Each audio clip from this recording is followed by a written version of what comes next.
Oh boy, this is so cool.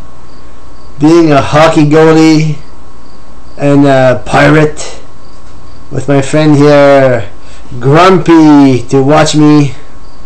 Now, the first joke goes like this. If a farmer raises wheat in dry weather, what does he raise in wet weather? Duh, an umbrella? Okay, now the next joke I think is cool. Guys, birdie birdie in the sky, drop some white stuff in my eye. I'm a big girl, I won't cry. I'm just glad that cows don't fly. And then finally, a doctor to the patient. Doctor, my son has swallowed a pen. What should I do? And the doctor said, use a pencil till I get there.